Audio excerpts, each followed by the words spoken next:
Bonjour à tous. Phase 2 de la révolte, la révolution jaune est en marche. C'est le prélèvement à la source, c'est-à-dire le racket à la source. Allez, c'est parti.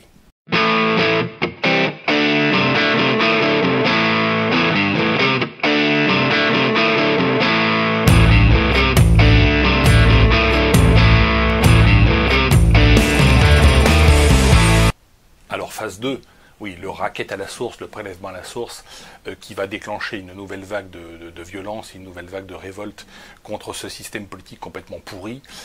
Tout d'abord, je tenais à remercier nos relais dans toute la France qui ne se sont pas contentés de bloquer quelques ronds-points, mais qui sont allés beaucoup plus loin. Je rappelle qu'un grand nombre de péages ont été incendiés, un grand nombre de radars ont été intégralement détruits, et l'on ne s'est pas contenté, encore une fois, de manifester, comme on a fait à l'époque de la manif pour tous, mais véritablement de se révolter contre ce pouvoir.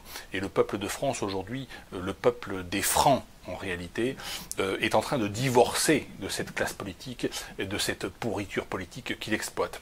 Alors, dans ce contexte, ils ont inventé il y a quelques années, dans un grand consensus politique, gauche-droite, naturellement tout cela, gauche-droite, ça n'existe pas, c'est un match de catch en réalité, hein, tout est truqué d'avance. Ils ont inventé le prélèvement à la source, c'est-à-dire le racket à la source. Le but est de pomper directement les revenus des Français sans qu'ils aient besoin de faire de déclarations et de reverser au trésor public et ainsi demander peut-être des comptes à l'État, au gouvernement, que fait-on de nos impôts. Ben là, ils seront prélevés, pompés directement à la source, c'est-à-dire qu'on pourra prélever de manière illimitée pour financer naturellement les lobbies, pour financer toutes les lubies gouvernementales, toutes les dépenses et tous les gaspillages, et pour financer la parasitocratie des grandes entreprises, des associations, du milieu politique et syndical, et également la parasitocratie des banlieues. Je note que, encore une fois, les parasitocrates sont extrêmement solidaires les uns des autres.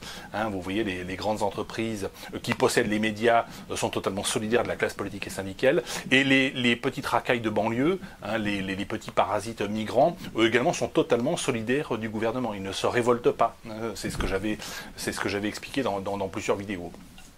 Donc le racket à la source, c'est la phase 2, puisque ce racket va concerner les Français qui payent de l'impôt sur le revenu.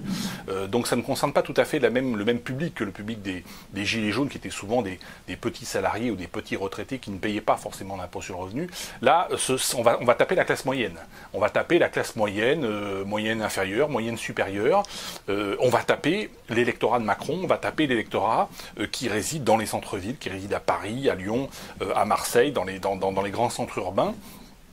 Et là, on va voir se développer de nouvelles violences, non plus seulement contre les péages ou contre les radars, mais contre les trésoreries, contre les perceptions, peut-être contre les préfectures, peut-être contre les mairies. Donc on va passer à la phase 2.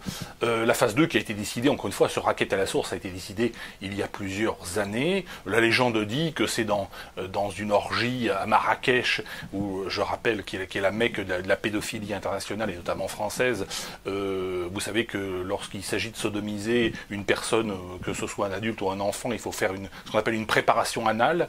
Et bien l'idée du racket à la source viendrait de là. On prépare effectivement les Français à les sodomiser, tout simplement. C'est comme ça qu'il faut le dire. Bon, c'est une légende urbaine, mais en tout état de cause, le but est de faire en sorte que les prélèvements obligatoires ne soient plus douloureux.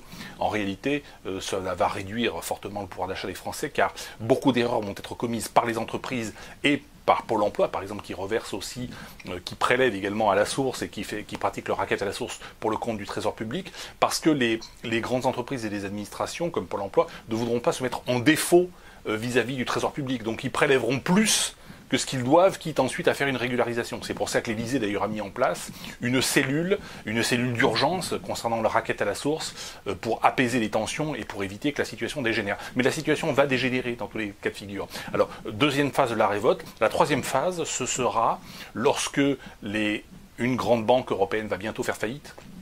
Donc je l'ai annoncé il y a plusieurs mois de cela. Ce sera peut-être Unicredit, ce sera peut-être Deutsche Bank, ce sera peut-être aussi la Société Générale, parce que ces banques sont très exposées à un grand nombre de risques, notamment au risque sur la livre turque, enfin, voilà. Et elles ont beaucoup prêté, elles ont trop prêté à des emprunteurs qui ne peuvent plus aujourd'hui rembourser. Donc une grande banque va faire faillite. Donc il y aura soit on va faire tourner la planche à billets à l'échelle de l'Union européenne, et à ce moment-là, ça va créer de l'inflation, donc ça va réduire le pouvoir d'achat, ce qui va attiser encore plus la révolte, soit on va vers l'éclatement de la zone euro, et dans ce cas-là, dévaluation monétaire, dévaluation du franc, et là aussi perte de pouvoir d'achat. Dans tous les cas de figure, la perte du pouvoir d'achat va être beaucoup plus forte dans les mois et les années à venir qu'elle ne l'a été au cours des 5 ou 10 dernières années. Il faut savoir qu'on a jusqu'à présent vécu à crédit, l'État a vécu à crédit, les particuliers se sont également endettés à des taux très très bas, dans l'immobilier, dans tous les domaines. Et là maintenant c'est fini, il va falloir s'endetter soit à des taux très supérieurs, soit à des taux toujours aussi bas, mais avec une monnaie complètement inflationniste, et on se retrouve un peu dans la situation de la République de Weimar finalement. Donc voilà la situation dans laquelle se trouve la parasitocratie au pouvoir. Le peuple français est en train de divorcer de cette parasitocratie, c'est une excellente chose. Nous sommes des francs. Nous ne sommes pas des soumis, nous ne sommes pas des esclaves, et nous assistons aujourd'hui à Spartacus, la révolte des esclaves tout simplement. Voilà, merci à tous et je vous dis à bientôt.